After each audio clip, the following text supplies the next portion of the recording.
Hey everyone, Sherry here with Pearl at the Mailbox, and thank you for visiting today. This is part two of Runaway Lured or Were They Groomed to Leave?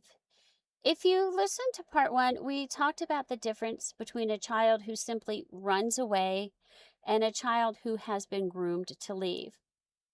Today, I want to go a little deeper because I think we need to stop asking only why children leave. I think we need to start asking, who were they leaving for? That's the big difference. One of the populations I worry about the most is children in foster care and group homes. Now, before I say anything else, let me be clear. There are wonderful foster parents. There are wonderful group home staff. There are caseworkers who work incredibly hard. And this isn't about blaming them. This is about recognizing that many children entering the child welfare system have already experienced tremendous trauma. Many have been abused. Many have experienced neglect. Some have witnessed domestic violence. Some have lived with addiction in their home. And sadly, some have lost parents. And some have been removed from everything familiar. And then they're just automatically expected to start over. Forget about everything that they experienced. But now they're supposed to go from a chaotic environment, for an example, into one that might be structured. That's really hard to flip that gear. Think about it. Imagine being 13 years old. Everything you've ever known is suddenly gone. No matter the environment, but your bedroom is gone, your neighborhood, your school, your friends, sometimes even your siblings. And you're sitting there trying to figure out where you belong. You're wondering if this placement will last. You're wondering if anyone actually wants you. Those are enormous emotional burdens for children, and it makes me really sad. Now imagine someone enters that child's life, maybe online, maybe at school, maybe through social media or gaming platforms, and they say, I've been looking for someone just like you, and you deserve so much better. And nobody should have ever treated you like that and what you experienced. And you know what? I'll always be here for you. You'll never have to feel alone again. Can you see how powerful those words become? Not because the child is naive, not because they're making bad decisions, but because they're human. Every single one of us wants to feel loved. Every one of us wants to belong. And sadly, predators understand that and they use that to their advantage. They don't create the emotional need, it's already there, but they exploit the emotional needs to their benefit. And that's an important distinction. Remember, they exploit the emotional needs that are already there. I've heard people say kids in foster care just keep running. And I don't like hearing that because I think it oversimplifies something much more complicated. Some children absolutely do run, and there are many reasons. Some want to see their family. Some are completely overwhelmed with the change. Some don't like the rules or they don't know how to conform. Some are struggling with mental health issues, and some are just trying to escape abuse. But in every situation is different. But I also believe there are children who don't simply run away, they're running to someone. Let me say that again. They're running to someone who's been preparing them for weeks, someone who's been telling them, I'll take care of you. You don't need those people. Come live with me.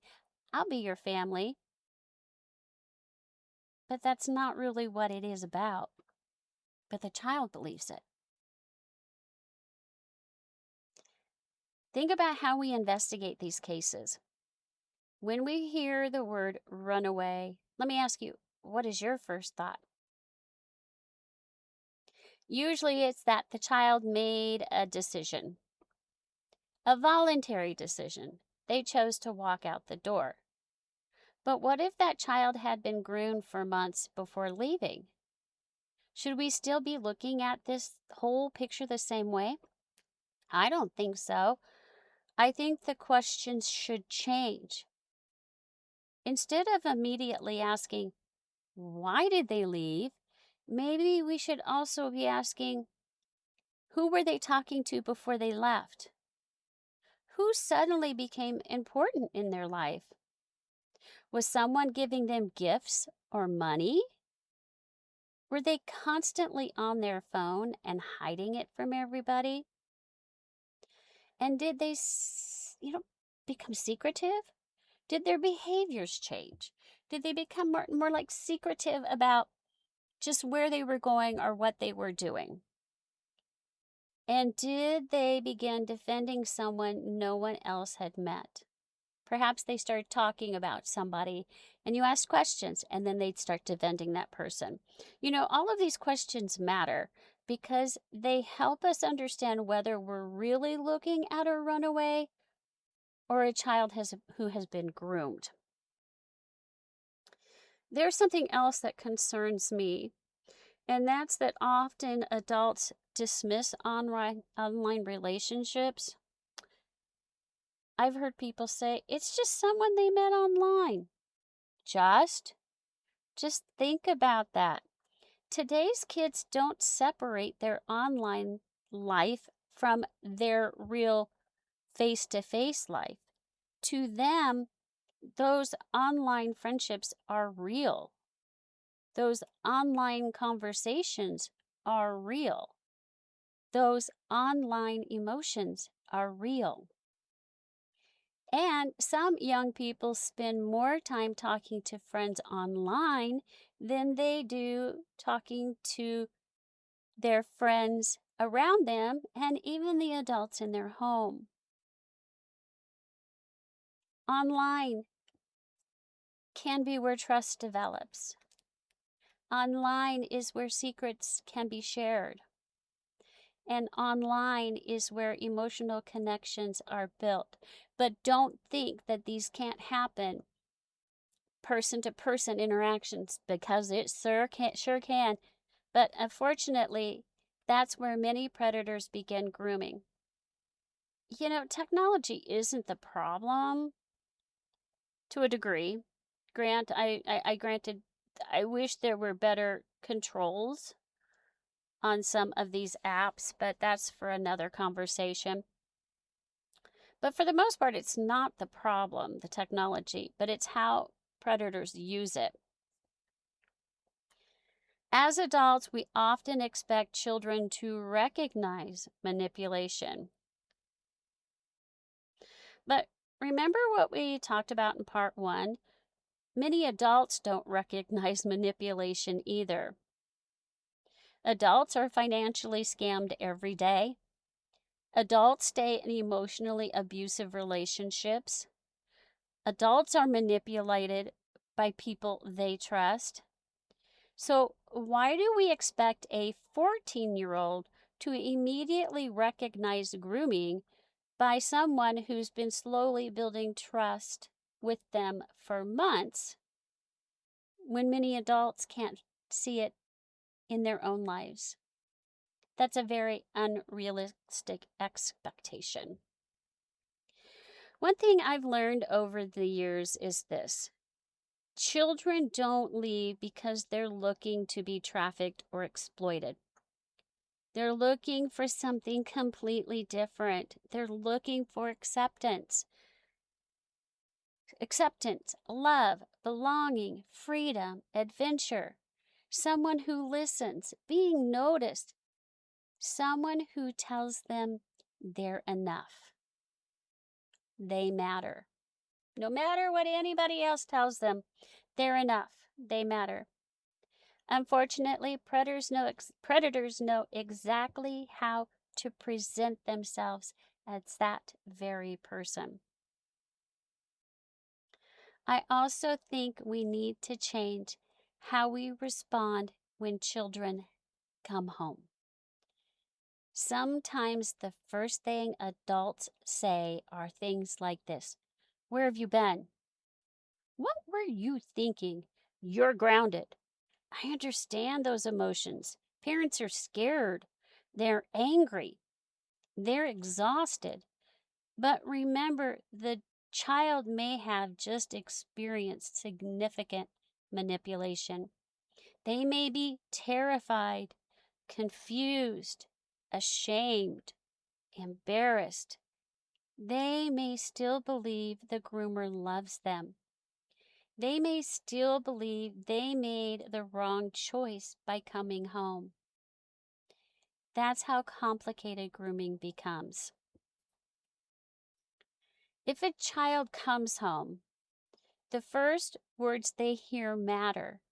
Instead of beginning with punishment, maybe begin with, "I'm glad you're safe." Those 5 words can change everything. Then listen. Really listen. Don't interrupt. Don't immediately challenge everything they say. Ask open-ended questions. Help them feel safe enough to talk. Because if they're still protecting the groomer, confronting them too quickly may shut the conversation down. Remember, you're not just trying to get information, you're trying to rebuild trust. Now, I want to spend a few minutes talking about our laws, because this is where we have work to do. I'm not saying every child reported as a runaway has been groomed, because that's not accurate.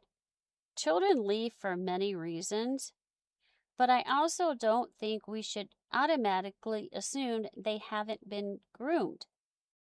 I think we should investigate with an open mind.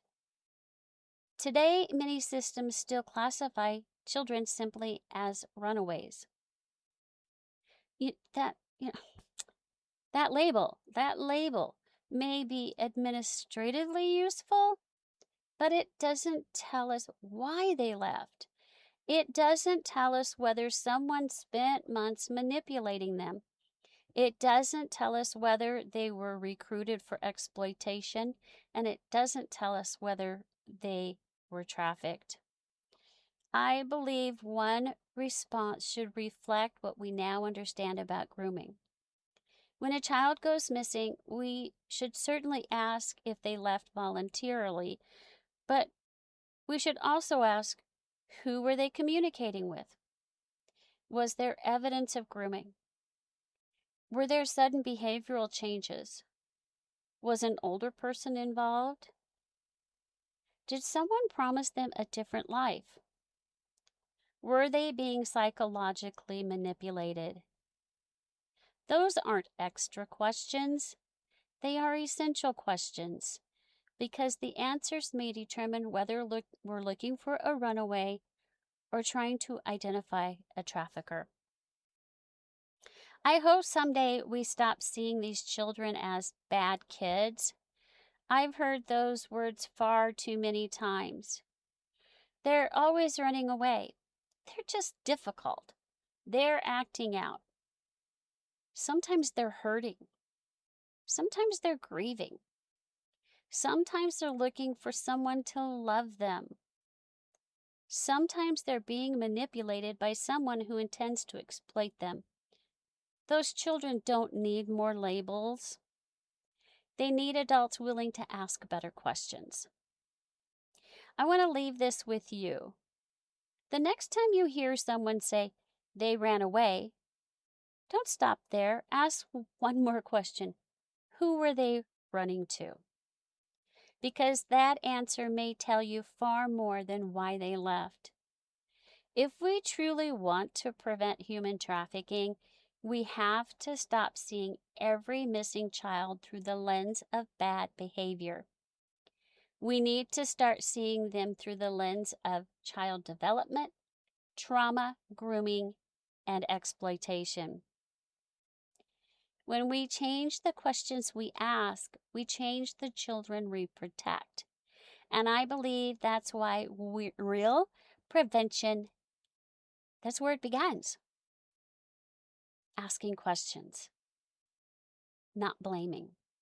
In part 3, I want to talk about what happens after a child is recovered, why some children return to their traffickers, what trauma bonding really looks like, and what parents, professionals, and communities can do to help children heal instead of simply expecting them to know better. Until then, I'll see you soon, and be sure to visit pearl@themailbox.org.